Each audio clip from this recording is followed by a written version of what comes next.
யூதர்களுடைய வரலாற்றை அன்றிலிருந்து இன்று வரைக்கும் உள்ள சூழலை வைத்து பார்க்கும் பொழுது இவர்கள் மிக மிக ஒரு வித்தியாசமான ஒரு கூட்டத்தினர், மிகப்பெரிய அறிவாளிகள்.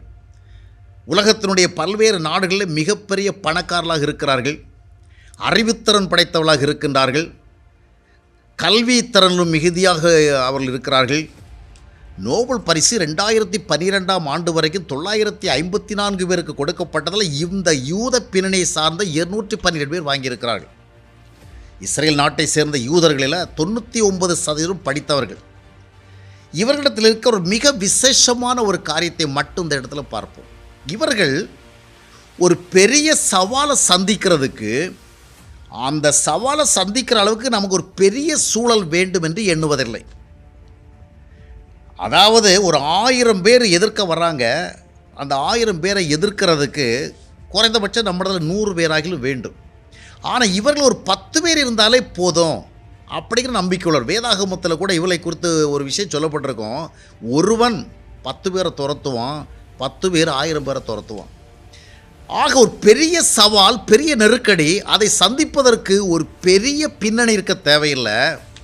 அந்த சவாலை சந்திப்பதற்கு ஒரு குறிப்பிட்ட விதமாக இயங்கினால் போதும், ஒரு சின்ன சூழலை வைத்தே அதை சந்தித்து விடலாம். இது அந்த யூதர்களுக்கு பின்னால் இருக்கிறது. யூதர்கள் இஸ்ரேல் ஒரு நாட்டை கட்டி கொண்ட பொழுது ஒரு 5 லட்சம் பேர் தான் இருந்தார்கள். 5 லட்சம் பேர் அங்கே ஒரு நாட்டை பிரகடனப்படுத்தின உடனேயே அடுத்த நாளே அவர்களுக்கு அரபு நாடுகள் பல ஒன்று சேர்ந்து வந்து அவரோடு சண்டையிட்டன. 5 லட்சம் யூதர்கள் எங்கே? 5 கோடிக்கு அதிகமான அரபு நாட்டவர் எங்கே? ஆனால் அவ்வளோ பேரை சந்திப்பதற்கு நம்மிடத்தில் என்ன இருக்கிறது என்று எண்ணவில்லை. அன்றைக்கு அந்த போரை சந்தித்தார்கள், வெற்றியைத்தான் பெற்றார்கள். 1947 இதுவரைக்கும் ஒரு 7-8 யுத்தங்கள் மிகப்பெரிய அளவில் அவர்கள் சந்தித்திருக்கிறார்கள். அத்தனை யுத்தங்களிலும் அவர்களுக்கு வெற்றி தான். இவர்களுக்கு எதிராக யுத்தங்கள் வரும், அந்த யுத்தங்களிலே பார்க்கும் பொழுது இவர்கள் இழப்பதில்லை. இவர்களுக்கு எதிராக வருகிற யுத்தங்களிலே அவர்கள் கொஞ்சம் பகுதியில் கைப்பற்றி விடுவார்கள். இப்படித்தான் இஸ்ரவேலுடைய பகுதிகளும் வளர்ந்தது. பார்க்க வேண்டிய ஒரு காரியம் என்னவென்று சொன்னால், இவர்கள் ஒரு பெரிய சவாலை சந்திப்பதற்கு ஒரு பெரிய சூழல் வேண்டும் என்று எண்ணுவதில்லை. அவர்களின் நாட்டிலே தண்ணீர் அதிகமாக கிடைக்காது. தண்ணீர் ரொம்ப ஸ்கார்சிட்டி. ஆனால் அந்த தண்ணீரை அவர்கள் மிக நேர்த்தியாக கையாளுவார்கள். அதான் ஒரு செடிக்கு நாம் எல்லாரும் ஒரு பக்கெட் தண்ணியை ஊற்றுவோம். ஒரு செடிக்கு எவ்வளவு தண்ணீர் வேண்டும் என்று நாம் அளந்து ஊற்றுவதில்லை. ஆனால் ஒரு செடிக்கு ஒரு குறிப்பிட்ட அளவு தண்ணீர் போதும். இதைத்தான் இஸ்ரேல் நாட்டில் யூதர்கள் என்ன செய்வாங்கன்னு சொன்னால், ஒரு செடிக்கு எவ்வளோ தண்ணீர் வேணும், ஒரு மரத்துக்கு எவ்வளோ தண்ணீர் வேணும், ஒவ்வொரு பயிருக்கு எவ்வளோ தண்ணீர் வேணும் அளந்து அதனுடைய அடிப்படையில் அந்த தண்ணீர் அளவுக்கு தான் அது கொடுப்பார்கள். கழிவுநீராக செல்லுகிற நாமெல்லாம் அதாவது நாம் உபயோகித்து முடிந்த கழிவுநீர், இதை நாம் அழுக்கு நீர் என்று அகற்றுகிறோம். ஆனால் அந்த அழுக்கிலிருந்து ஒரு 65% பகுதியை அவர்கள் பிரித்து யூஸ் பண்ணி விடுவார்கள். இவ்விதமாக வாழ்வதற்கு வாய்ப்பில்லாத ஒரு நாட்டில் அவர்கள் இருந்தாலும், போதுமான ரிசோர்ஸஸ் இல்லாமல் இருந்தாலும் அவர்கள் உருவாக்கி கொள்வார்கள். மேகங்கள் திரண்டு செல்லுகிற பொழுது அந்த மேகங்களெல்லாம் ஒரு குறிப்பிட்ட பகுதியில் கொண்டு அக்கமுலேட் பண்ணி அதிலிருந்து தண்ணீரை வரவழைத்து விடுவார்கள். அதுபோல் அவர்களுக்கு மின்சார வசதிக்கு மிகப்பெரிய பின்னணி கிடையாது. ஆனால் சோலார் சிஸ்டத்தின் மூலமாக சோலார் எனர்ஜி அதிகமாக கொண்டு வந்து மிகப்பெரிய அளவில் மின்சார உபயோகம் அங்கே நடைபெற்று கொண்டிருக்கிறது. இவ்விதமாக ஒவ்வொரு சூழலிலும் இந்த யூதர்களுக்கு கற்றுக்கொள்ள வேண்டிய காரியம் என்னவென்றால், ஒரு பெரிய சவாலை சந்திப்பதற்கு ஒரு பெரிய பின்னணி இருக்க தேவையில்லை. ஒரு சின்ன பின்னணி இருந்தால் போதும், அந்த பின்னணியை சரியாக ஹேண்டில் பண்ணோம். இதுதான் யூதர்களுக்குள்ளே இருக்கிறது. ஆகையால் தான் ஒரு மிகப்பெரிய சவால்கள்லாம் அவர்கள் வந்த பொழுது, ஐயோ நாம் எப்படி இருக்கிறோம், அற்பமாக இருக்கிறோமே என்று எண்ணக்கூடாது என்று எண்ணி, யூதர்களுடைய வரலாற்றை நீங்கள் கவனித்து பார்க்கும் பொழுது அன்றிலிருந்து இன்று வரைக்கும் அவர்கள் சந்தித்த மிகப்பெரிய சவால்கள், டாஸ்க், அதை சந்திப்பதற்கு அவர்களுக்கு பின்னால் இருந்ததுன்னா மிக அற்பமான சூழல்கள். ஆனால் அந்த அற்பமான சூழல்களை கையாளுகிறதுல அவள் நேர்த்தியானவர்கள். ஆனால் இதற்கு பின்னால் ஒரு ரகசியம் இருக்கிறது. என்ன ரகசியம் தெரியுமா? அந்த டிஎன்ஏ என்று சொல்லுவார்களே, அந்த மரபியல், அந்த மூலக்கூறு, இதுதான். யூதர்களிடத்தில் பார்க்கும் பொழுது அவர்களுக்கு மட்டும் ஏன் இவ்வளவு அறிவுத்திறன், இவ்வளவு சூழ்நிலைகளை லாபகமாக சந்திக்கிற திறன் எப்படி வருகிறது, எப்படி எவ்வளவு பெரிய சவாலான சூழ்நிலை எளிதாக சந்திக்கிறான்னு பார்க்கும் பொழுது அதுதான் அவருடைய மரபியல். இந்த மரபியல் எங்கிருந்து ஆரம்பித்தது என்று பார்க்கும் பொழுது அதற்கு விடை வேதாகமத்தில் தான் இருக்கிறது. இன்றைக்கு நாம் காணுகிற யூதர்கள் எல்லாரும் இவ்வளோ பிரில்லியண்டாக இருக்கிறாங்க, இவ்வளோ இன்டலெக்சுவலாக இருக்கிறாங்க, இவ்வளோ ஸ்மார்ட்டாக இருக்கிறாங்க, இவ்வளவு திறமை பெற்றவளாக இருக்கிறாங்க. அவங்க நாட்டில் மொசாட்னு சொல்லப்படுகிற ஒரு இன்டெலிஜென்ஸ் ஏஜென்சி இருக்குது, உலகத்திலே மிக நேர்த்தியானது. யார் அவர்களுக்கு எதிராக யோசித்து கொண்டாலும் கண்டுபிடிச்சிருவாங்க.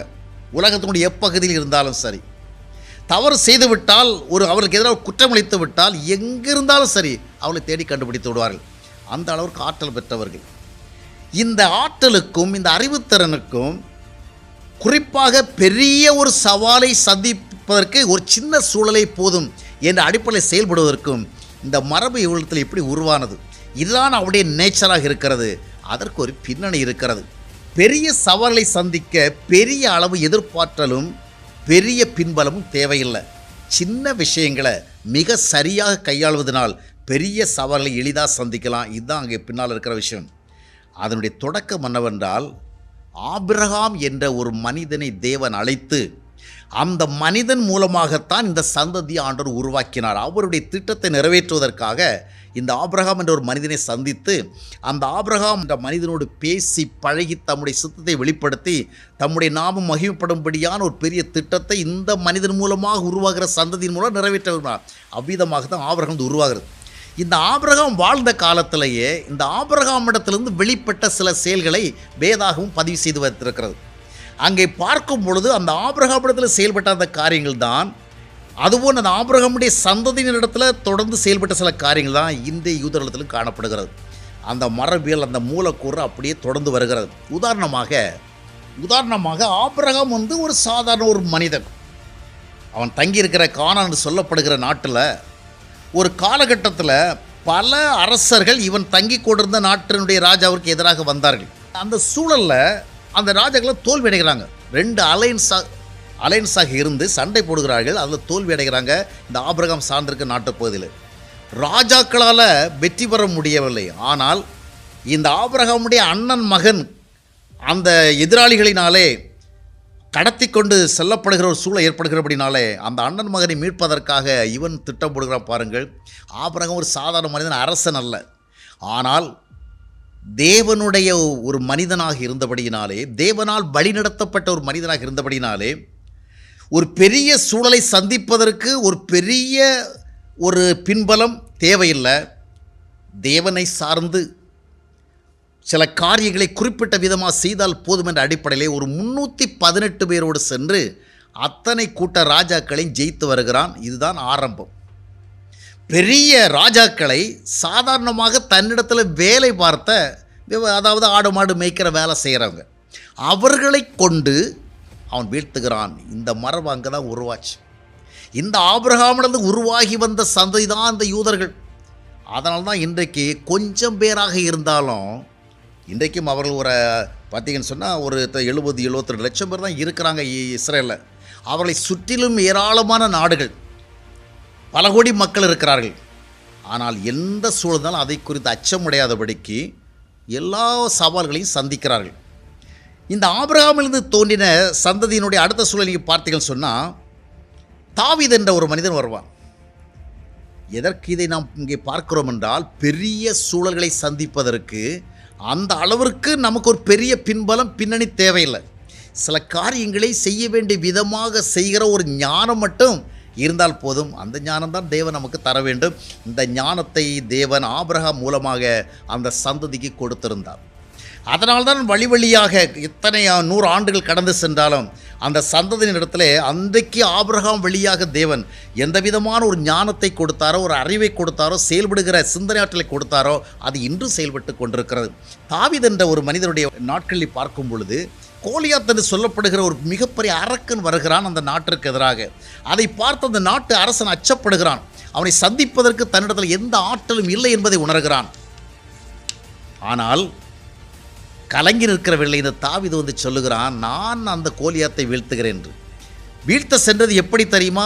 வாள் கொண்டு செல்லவில்லை, ஈட்டி கொண்டு செல்லவில்லை. அவ்வளோ பெரிய அரக்கன், பெரிய ஈட்டியோடு வந்திருக்கிறான், பெரிய ஆயுதங்களோடு வந்திருக்கிறான், மிகப்பெரிய மிலிட்ரி ட்ரைனிங்கோடு வந்திருக்கிறான். ஆனால் இந்த தாவீது என்ன செய்தான் தெரியுமா? சாதாரணமான பறவைகளை துரத்தி விடுகிற, சிறு சிறு மிருகங்களை துரத்தி விடுகிற அந்த கவன் கற்கள் என்று சொல்லுவார்களே, அந்த கற்களை கொண்டு அந்த கோலியத்தை வீழ்த்துகிறான். கற்றுக்கொள்ள இங்கு கிடைக்கிற பாடம் என்னவென்றால், கோலியாத்து போன்ற ஒரு பிரச்சனை சந்திப்பதற்கு நாமும் கோலியாத்து போன்று பெரிய ஆட்களாக இருக்க தேவையில்லை. குறிப்பிட்ட சில காரியங்களை குறிப்பிட்ட விதமாக செய்கிறதான ஒரு ஞானம் மட்டும் இருந்தால் போதும். ஆபிரகாமுடைய சந்ததியிலே தோன்றின அந்த தாவீதுக்குள்ளே அந்த மரபு வேலை செஞ்சது, அந்த மூலக்கூறு வேலை செஞ்சது. அதனால் சாதாரணமான கற்களை கொண்டு மிகப்பெரிய அந்த கோலியாத்தை வீழ்த்துகிறான். இன்னொரு காலகட்டத்தில் பார்க்கும்போது கிதியோன் என்ற ஒருவன் வருகிறான். அந்த கிதியோனிடத்தில் தேவன் வந்து சொல்லுகிறார், மீதியானவர்கள் சொல்லப்படுகிற வலிமை மிக்க அரசர்களுக்கு எதிராக சண்டையிட்டு நீ ஜெயிக்க வேண்டும். கிதியோன் சொல்லுவான், நான் இதற்கு எம்மாத்திரம், என்னால் எப்படி முடியும், நான் ஒரு சாதாரண மனிதன். ஆனால் தேவன் சொன்னார், உனக்கு இருக்கிற இந்த பலத்தோடு போயின்னு சொல்லி அவன் செயல்பட ஆரம்பிக்கிறான். 32,000 பேர் அவனுக்கு ஆதரவாக வருகிறார்கள். ஆனால் தேவன் அவனிடத்தில் என்ன சொன்னார் என்றால், உனக்கு முன்னாக இருக்கிற இந்த மிகப்பெரிய சவாலை சந்திக்கிறதுக்கு 32,000 பேர் தேவையில்லை, அவர்களை நீ வந்து கொஞ்சம் ஃபில்டர் பண்ணு என்று சொல்லி இறுதியில் 300 பேர். 32,000 வந்தால் கூட போதாது சீரியல் அந்த மீதியாங்களை எதிர்ப்பதற்கு. ஆனால் தேவன் அந்த கிதியோனுக்கு சில வழிநடத்தலை கொடுத்து, அவ்வளோ கூட்டம் இருந்தால்தான் ஜெயிக்க முடியும் என்று எண்ணாதே, ஒரு சிறு கூட்டத்தை கொண்டு செய்ய முடியும்னு சொல்லி 300 பேர் தான். 300 பேரை கொண்டு அந்த ஒரு பெரிய சாம்ராஜ்யத்தை சார்ந்த அந்த அரசனுக்கு எதிராக ஒரு பெரிய வெற்றி அடைகிறான். இது ஆபிரகாமிலிருந்து உருவான அந்த செயல்பாடு, அந்த மரபு வேலை செய்கிறது. அதைத்தான் இன்றைக்கும் அந்த யூதர்களிடத்தில் பார்க்க முடிகிறது. எத்தனை ஆயிரம் ஆண்டுகள் கடந்து சென்றாலும் கூட ஆபிரகாமிலிருந்து தோன்றின அந்த மரபு அவனுக்குள்ளே வேலை செய்கிறது. சிம்சோன் என்பவனை குறித்து நீங்கள் வேதாகமத்தில் படித்திருப்பீர்கள். அவனும் இந்த ஆபிரகாமுடைய சந்ததியிலே வந்தவன் தான். ஒரு காலகட்டத்தில் அவனுக்கு ஒரு பெரிய எதிர்ப்பு வருகிறது. தன்னந்தனியனாக நிற்கிறான், சந்திக்கவே முடியாது. ஆனாலும் அந்த சிம்சோனை கொண்டு தேவன் சில திட்டங்களை இருந்தபடியால் இந்த சிம்சோனுக்கு விசேஷமான சில பலம் கொடுக்கப்படும். 1000 பேரை ஒரு கழுதை தாடையை கொண்டு முறைக்கிறான். ஒரு 1000 பேரை நாம் வந்து வீழ்த்த வேண்டும் என்றால் எவ்வளோ பெரிய ஆயுதங்கள் வேணும், எவ்வளோ பெரிய ஆட்கள் வேணும். ஆனால் ஒரு பெரிய சவாலை சந்திக்க ஒரு அற்பமான ஒரு சின்ன சூழல், அந்த கழுதை தாடைகளை கொண்டு 1000 பேரை முறியடிக்கிறான். இங்கே என்ன பார்க்கிறோம் என்றால், பெரிய ஒரு சோதனை, பெரிய ஒரு நெருக்கடி, பெரிய ஒரு பிரச்சனை, இவற்றை சந்திப்பதற்கு நமக்கு பெரிய ஒரு பின்னணி இருக்க வேண்டும் என்ற கட்டாயம் இல்லை.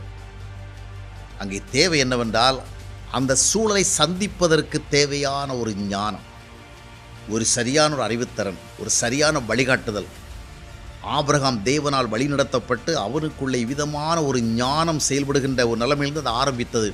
அதைத் தொடர்ந்து அந்த சந்ததியினருக்கும் அந்த ஞானம் வேலை செய்கிறது. இன்றைக்கும் அந்த யூதர்களிடத்தில் காணப்படுகிற அறிவை உலகமெங்கில் உள்ள எல்லோரும் பார்த்து வியப்படைகளாம். இவர்களுக்கு மட்டும் எப்படி இவ்வளவுக்கு அறிவு, இவ்வளவு ஞானம், இவ்வளவு பெரிய சூழல்களிலே அவர்கள் எப்படி சாதாரணமான ஒரு சூழல் இதை சந்திக்கிறாள் என்று கேள்வி எழுகிறது. இதுதான் காரணம். தேவனால் ஆட்கொள்ளப்பட்ட ஒரு மனிதன் தேவ வழிநடத்தலுக்கு உட்பட்டு செயல்பட்டு பெரிய சூழல்களை சிறிய பின்னணியை கொண்டு நிறைவேற்ற முடியும் என்று அன்று நிரூபித்தான். அதைத் தொடர்ந்து இந்த சந்ததி இன்றைக்கும் அதைத்தான் வெளிப்படுத்தி கொண்டிருக்கிறது.